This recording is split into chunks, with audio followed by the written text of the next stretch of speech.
Hi everyone, thanks for tuning in again. This is Mrs. Kirk and I'm going to go through with you the very last review lesson in my polar unit. So awesome job for making it this far. This is our last set of notes for this chapter, so great job. This is 14.11 Polar Review Part 2. And just like with all of my notes, please take time and update your table of contents. You know who you are, those of you who need to still update your table of contents. We're at 14.11 in Polar Review Part 2.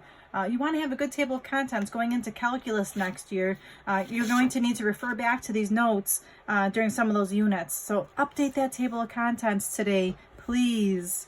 So yesterday when I was going over the notes, I realized that I didn't have anything for polar to complex on my note card. So I went ahead and added that to the back of my note card.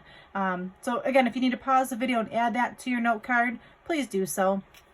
So today, just like yesterday, I'm going to have my note card handy. This is what I'm going to be using today to refer to solve these questions. So here we go. Let's try this out. The first question says to convert the equation of the parabola x squared equals 5x minus y squared to polar form. So I'm taking an equation and I'm converting it to polar form. So let's see here. Do I have something about equations and converting to polar form? I sure do. I can use this concept here that I circled from yesterday. X equals r cos theta, y equals r sine theta, and then maybe I'll have to use something else. So let's start with this conversion. All right, so let's see. Wait a minute. I just noticed something. They have this Pythagorean theorem, x squared plus y squared equals r squared. Do you see that any place in this question? Not quite, but I can manipulate this to get that. Do you see what I'm saying? I can add that y squared over to the other side, and in doing that, I have x squared plus y squared is equal to 5x. Don't I know what x squared plus y squared is? I sure do. Here it is on my note card. X squared plus y squared is really the same thing as r squared. So at this point, I'm going to just highlight this for myself. And what I did here was first thing I did was I moved the y squared, and then I'm going to now substitute. I know x squared plus y squared is the same thing as r squared, and I know what x is. X is the same thing as r cos theta. R cos theta.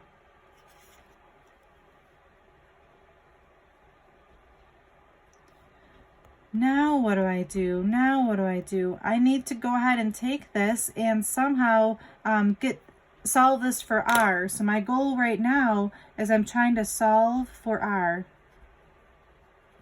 So I guess to do that, what I would recommend, oh my goodness, I totally forgot there was a 5 in front of this. It says 5x. I need to put a 5 here, my bad. All right, so I'm trying to solve this for r. So one thing I'm noticing is on both sides that I see that there's an r on both sides, so I can go ahead and divide that r out. And in doing that, I have r equals 5 cos theta. Hey, look at that. I already solved for r. I'm all finished with this question. So I know this is finished because there's no longer any x's or y's. So I know this is finished because there are no x's or y's. I have only r and theta. I can't say that enough. In polar, everything needs to be in terms of r and theta. That's your goal, r and theta. All right, great job for that first question. So the next set of questions here, looking at questions 2 through 6, leave all these answers in cis form, and we're going to simplify. So here's my first question. So I'm looking at this question. It says 27 cis 2 pi over 7 times 1/9 cis pi over 4. Now my gut instinct would be, let's just multiply everything together. However, going back to my handy note card, I'm going to be using that product rule. I'm multiplying. So this is the product rule that I'm going to be applying right now. Okay, I still haven't mastered this formula yet, so I'm going to write the formula down. It's R1, R2, cis, theta 1 plus theta 2. Write that formula down so you know what you're using. This is called the product rule. We're trying to put everything together right now. All right, so R1 is the number 27. R2 is the number 1/9. Then you've got your cis. I'm adding 2 pi over 7 and pi over 4. Let's see, 1/9 of 27 is 3. Cis, I'm going to use my calculator here to help me add these together. Let's see, I'm going to go ahead and add the fraction 2/7 and 1/4. And now would be a great time. Pause that video, go grab your calculators, make sure that you can type this in as well. So go ahead, pause the video, grab your calculators, everyone. All right, welcome back. I got 15 over 28. 15 over 28. So that's 15 pi over 28. And before I box in my answer, I just want to make sure it says the angle needs to be between 0 and 2 pi. Is this between 0 and 2 pi? Well, 15/28 isn't even 1 yet, so this is definitely between 0 and 2. All right, that's the first one. So the first one was practice using that product rule. I'm just going to highlight that with my handy dandy Fancy Nancy highlighter. Thank you to Ellie for that, my daughter. All right, here's my question number 3. We're cruising right along. Again, pause the video if you need to. Here's question 3. 4 parentheses cos 8 pi over 3 plus I sine 8 pi over 3 divided by parentheses cos 5 pi over 2 plus I sine 5 pi over 2. Oh my gosh, this looks like a nightmare. But let's slow it down here. What am I actually doing? I'm dividing. If I'm dividing, I'm going to look back at my note card here. I'm using the quotient rule. I'm going to write that quotient rule down on the side of my paper here. The quotient rule is R1 divided by R2. Cis theta 1 minus theta 2. So you have to be able to identify what they're doing. Here's that dividing. So that's the quotient rule. Okay, so when you're taking your quiz, you want to make sure you're looking out for these key ideas. If you see dividing, you're doing the quotient rule. All right, so here I go. R1 in the first case is a 4. R2, there's nothing in front here, so it's just a 1. Then you've got cis, and I'm going to take theta 1, which is 8 pi over 3, take away theta 2, which is 5 pi over 2. All right, so I'm going to grab my calculator here just to help me out with this subtraction. I'm going to go ahead and do 8/3, take away 5/2, 1/6, or pi over 6. This is 4 cis pi over 6. And before I box that in, is this angle between 0 and 2 pi? It sure is. 2 pi would have been 12 pi over 6, and this is definitely smaller than that. All right, so I did a product rule. I did a quotient rule. Let's see what's coming up next. Here's my number 4. Let's do a hard bracket 3, parentheses, cosine 5 pi over 7 plus I sine of 5 pi over 7. Close that parentheses. Close the bracket to the 4th power. I kind of gave it away right now when I said 4th power. What rule was that when we had powers? Well, there's one called the power rule, or also known as de Moivre's theorem. So this is the formula I'm going to be using right now, de Moivre's theorem. I'm going to write that theorem down because I don't have that memorized yet. Let's see, I want to write on the right line here. So it's looking at like r to the nth power, cis n times theta. This is called the power rule, or it's also called de Moivre's theorem.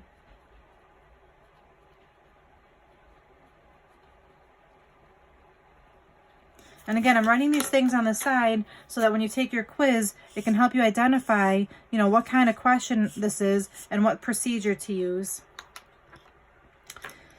All right, so r is 3 to the nth power, so it's 4.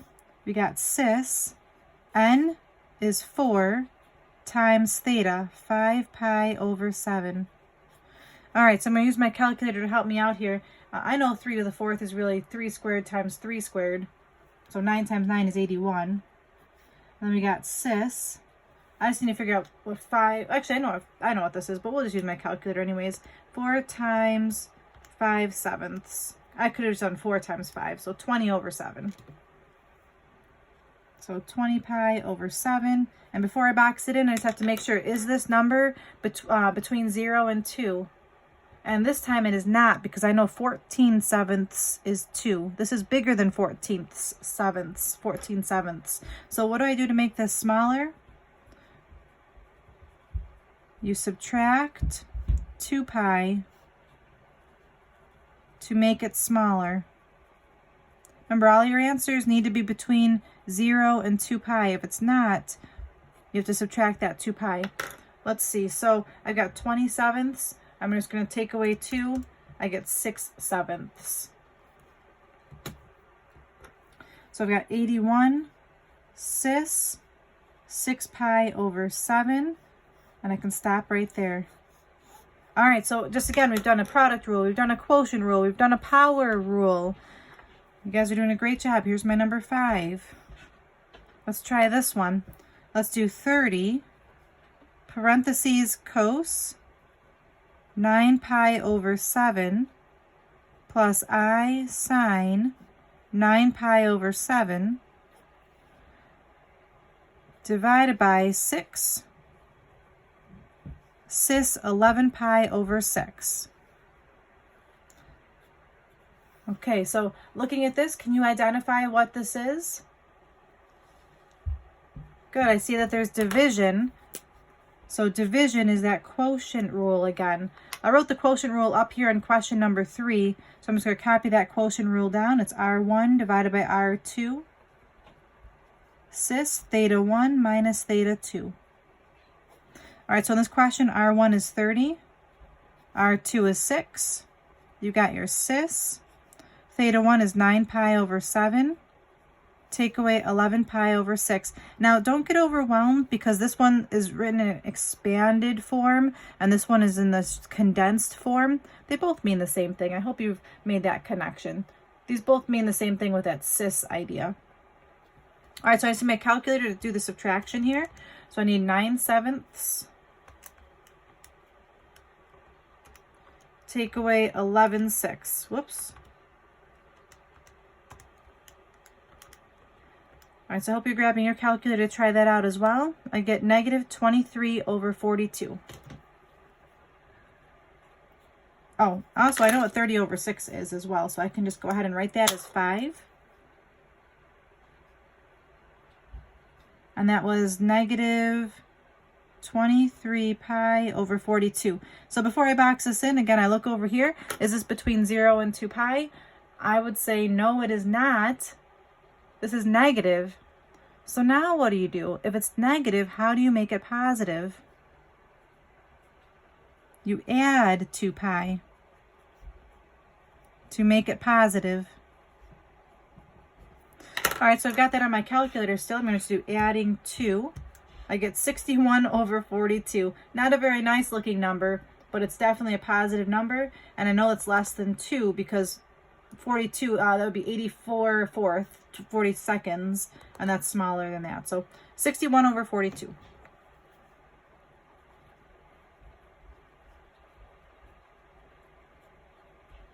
Okay, box that in. That one's looking good there. So that was a quotient rule. I just highlighted the dividing side.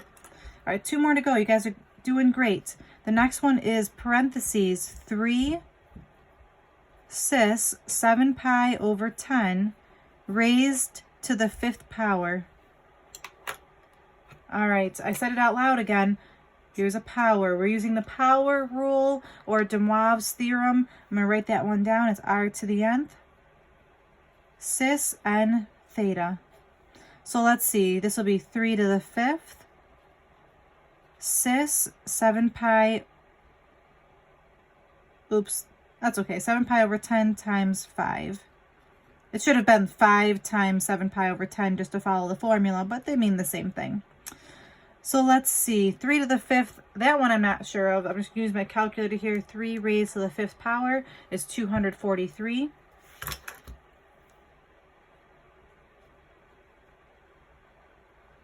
Sis, I know 10 and 5 can reduce to be 1/2, so it's just 7 pi over 2. Okay, before I box this in, is this number between 0 and 2 pi? Well, 2 pi is 4 pi over 2, so this is not between that. So again, if it's too big, you want to subtract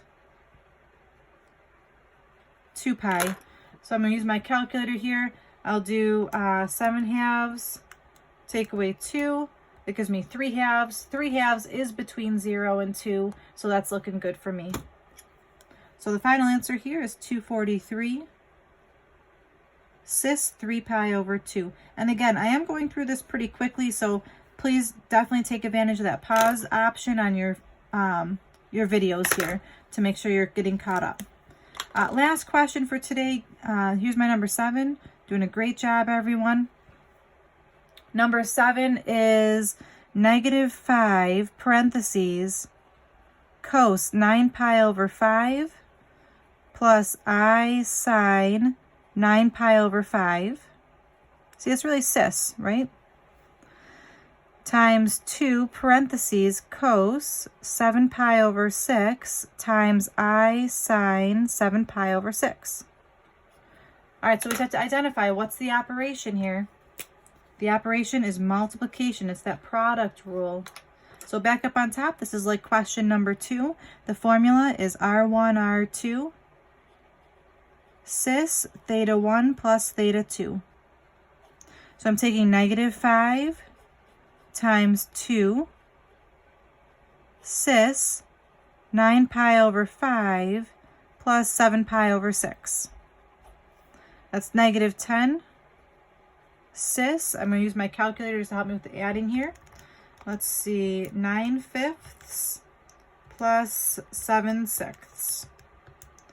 Ooh, what is that? 89/30. Mrs. Kirk, what kind of numbers are we picking here? I'm picking some good numbers to challenge us a little bit. Okay, so now you have to just think, is 89/30 between 0 and 2 pi? Well, I know 60/30 is 2 pi. So this is bigger. So how do I make it smaller? Again, I subtract 2 pi. All right, so if I take this and subtract 2, I get 29/30. Is that between 0 and 2?